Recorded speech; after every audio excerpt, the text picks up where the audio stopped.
Aith for reminding my friend that she married for intelligence, and look where it got her. I 35F met my husband, Vince 36M, after he saved me from drowning at a pool party when I was 18. I took him out for lunch the following week to thank him for saving me, and we soon fell in love and began dating. At the time, Vince worked a blue-collar job while I was studying in university. We ended up getting married, and Vince supported me throughout my entire education up until I got my PhD.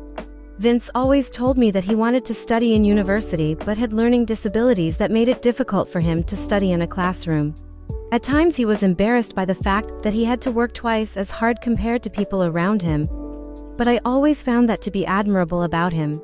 When I finished my studies and got a well-paying job, I convinced Vince to give his dream of studying another go. Last year he was finally accepted into a nursing program at our local university. He is working hard to achieve his dream, and I'm incredibly proud of him. Last week my friend Alba 36F came to visit with her son so our children could play together.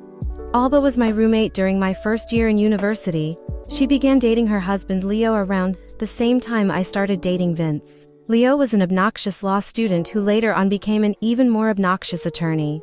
He was a know-it-all who prided himself on his intelligence, which for some reason attracted Alba.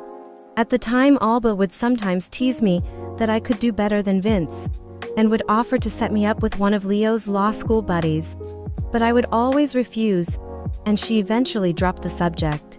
Alba and Leo are currently going through a nasty divorce that stems from him cheating on her. Quite frankly, he is dragging her through the mud and is using connections to try and leave her as penniless as possible. As we were chatting and catching up, Alba began to express concern over the fact that my eldest son 7M was recently diagnosed with dyslexia. Alba began telling me how she is worried that my son will be academically challenged like his father, and what that could entail for his future. Before I could respond, she told me how I should have married someone smart while I had the chance, so I would have kids like hers. Alba's son is an incredibly bright boy and a straight-A student.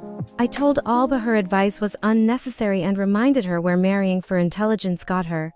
I then proceeded to tell her that I would rather have my son grow up to be an honest, hard-working person like his father than an academically gifted jerk who wasn't smart enough to know sleeping with his secretary could have consequences on his marriage like her husband. Alba was deeply hurt by what I've said and stormed out with her son.